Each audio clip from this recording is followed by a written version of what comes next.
Okay, good morning childrens. आज class 9th में chapter circle के तहत हम जो एक्सरसाइज डिस्कस करने वाले हैं 10.4, उसमें कुछ क्वेश्चंस हैं जो 2-3 क्वेश्चंस आज हम डिस्कस करेंगे।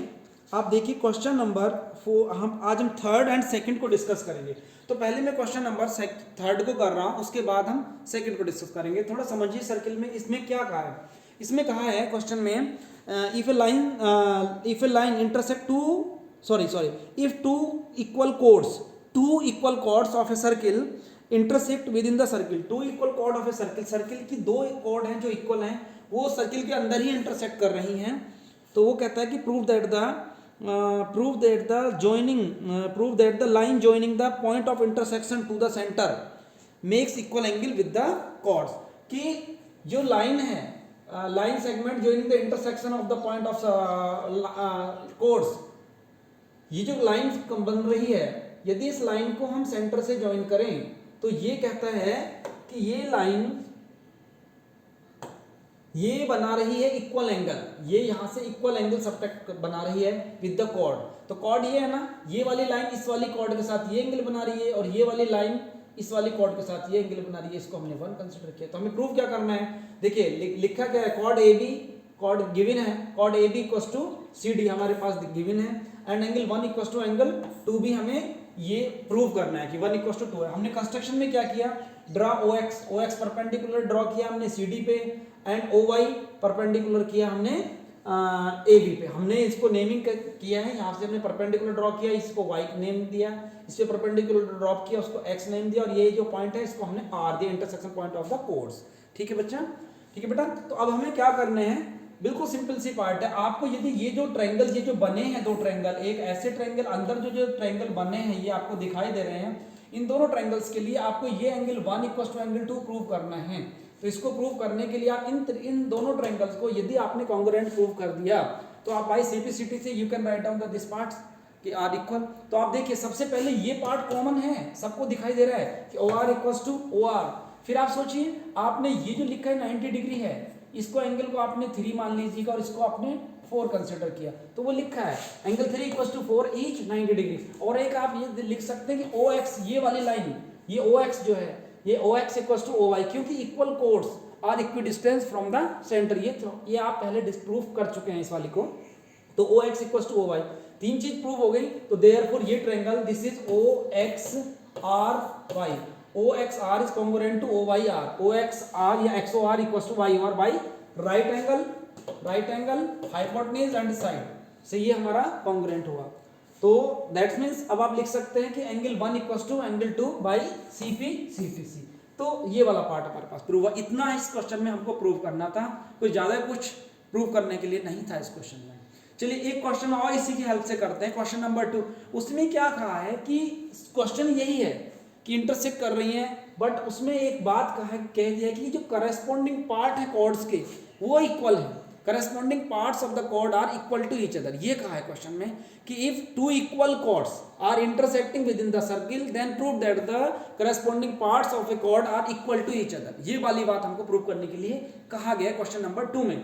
तो मैंने देखो इसमें बिल्कुल यही करना है आपको, रिपीटेशन कि chords A B equals to chord C D given है, दोनों कॉर्ड इक्वल हैं। प्रूव क्या करना है, अब इसकी जगह आपको क्या प्रूव करना है, डी आर, ये आपको प्रूव करना है कि इसके जो पार्ट है करस्पॉन्डिंग पार्ट से मतलब समझ लीजिए, करस्पॉन्डिंग पार्ट से मतलब ये होता है कि यदि यहाँ पे कोई भी दो चीज ऐसे कट कर रही हैं, या ऐसे समझिए, उसमें थोड़ा सा दिखाई देगा, इधर का बड़ा है इधर का ही, तो ये करस्पॉन्डिंग का मतलब है इसके करस्पॉन्डेंस ये है कि ये वाला पार्ट मान लीजिएगा ए ओ बी सी डी, हम लिखेंगे कि ए ओ या ओ ए इक्वल्स टू है ओ सी के, and O D equals to है ओ बी के। ये करस्पॉन्डिंग पार्ट्स हमारे इक्वल हैं, ये वाली बात हमको प्रूव करनी है। ठीक है, तो उसमें करना है कि आपको कुछ भी नहीं करना, सेम बात है यहीं से। तो आपने कंस्ट्रक्शन भी यही किया है, बिल्कुल सेम है। तो आप इसको ये तो प्रूव करेंगे कि दोनों ट्रायंगल क्या हुए हमारे similar, right angle by RHS से ये दोनों ट्रायंगल हमारे कॉन्ग्रुएंट हैं। इतना तो समझ में आया। बस एक लाइन और लिखनी है, यहाँ पे लिखते थे 1 इक्वल्स टू 2, इस बार आप लिख देंगे X R equals to R Y, X R equals to R Y. तो कुछ नहीं करना, आपने क्या लिखना है, बस इसमें X R equals to R Y by C P C T C, ये वाली लाइन लिखनी है। अब आप देखिए इसमें बाकी ज़्यादा कुछ करने की ज़रूरत नहीं है, और आप दूसरा लिखेंगे X R equals to R Y, बाकी तो इसकी भी ज़रूरत नहीं है, 1 इक्वस टू, बाकी इसकी ज़रूरत नहीं है डी एक्स, चलिए बाकी आप इसकी ज़रूरत ही नहीं है इस लाइन को, इसको अवॉइड करें। दूसरा देखें, अब आप देखिए कॉर्ड है, आपको दिया कि chords are equal, A B equal to C D A given है, इक्वल कॉर्ड्स हैं, इक्वल कॉर्ड्स गिवन है हमें, तो ए बी का हाफ करेंगे। ए बी हमने क्या किया कि ए बी बाई 2 इधर भी कर दिया, 2 इधर से भी कर दिया, तो क्या फर्क पड़ता है, कुछ फर्क नहीं पड़ता। ए बी मतलब 2 हमने इधर भी किया, 2 इधर भी किया, अरे जैसे कि x इक्वल टू 3 है, ये मैंने लिखा है, तो x मान लिया 5 इधर ऐड कर दो और 5 भी इधर ऐड कर दो, तो क्या फर्क पड़ता है, सेम ही तो रहेगा। तो वही ए बी बाई 2, अब ए बी बाई 2 को आप सोचिए, ए बी का आधा हम क्या लिख सकते हैं, क्योंकि अभी थ्योरम आपने पढ़ी थी कि यदि हम किसी सर्किल में सेंटर से इस पे परपेंडिकुलर ड्रॉप करें तो ये जो कोड है ये बाइसेक्ट करती हैं, तो जितना ये होगा इतने, हालांकि इसमें फिगर में थोड़ा सा इधर दिखाई दे रहा है, तो आप ध्यान से सोचें कि क्या है कि आपको ये dx यदि इसको बाइसेक्ट कर रही है, तो मैंने क्या लिखा, वाई बी ये वाला पार्ट और ये वाला part, Y B equal to D X होगा नहीं होगा, वाई बी, क्योंकि इसका हाफ, ए बी का हाफ कितना लिख सकता हूं, या तो ए बी का हाफ होगा ये और ये वाला, हालांकि इसमें छोटा दिखाई दे रहा है, फिगर सही नहीं बनी है, तो जितना ये है इतना ही ये होगा, तो मैंने ये लिख दिया, और इसमें जितना ये है उतना ही ये होगा, तो मैंने लिखा कि Y B equal to D X. अब मैंने क्या किया, आर वाई इधर भी ऐड कर दिया और आर वाई इधर भी ऐड कर दिया, बट आर वाई किसके इक्वल है, अभी आपने प्रूव किया था ये वाई आर एक्स आर के इक्वल है, इधर वाई आर की जगह मैंने एक्स आर लिख दिया और इधर एज इट इज रखा, देखो Y B plus R Y B plus R Y को ऐड कर दिया, Y B plus R Y को ऐड कर दिया, तो बी आर नहीं बना, ये देखो बी आर बन गया।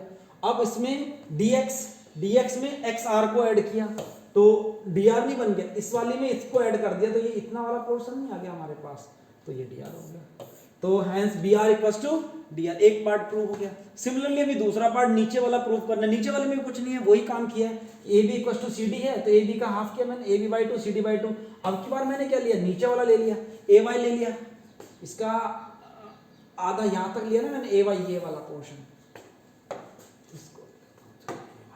ए वाई लिया मैंने जी, ए वाई लिया, और इधर वाले का ये ले लिया सी वाई, सी एक्स, ए वाई और सी एक्स। अब मैंने दोनों तरफ के आर वाई इधर से सबट्रैक्ट कर दिया, आर वाई इधर से सबट्रैक्ट कर दिया। अब ए वाई में से ये बोला, ए वाई में से आर वाई सबट्रैक्ट, इस पूरी में से इतना सा सबट्रैक्ट किया तो ए आर नहीं बचा, ये देखो मैंने ए आर लिख दिया। अब इधर आर वाई की जगह मैंने फिर वही आर वाई की जगह एक्स आर लिख दें, एक्स आर लिख दिया। अब C X minus X R, C X कहाँ है, सी एक्स ये रहा, उसमें से ये एक्स आर सबट्रैक्ट कर दिया तो ये सी आर नहीं बचा, तो दिस इज सी आर, तो A R equals to C R, hence prove, ये हमारी कहानी प्रूव हो गई है। I think it is clear to one and all. चलिए बाकी क्वेश्चंस हम कल करेंगे। Thank you very much.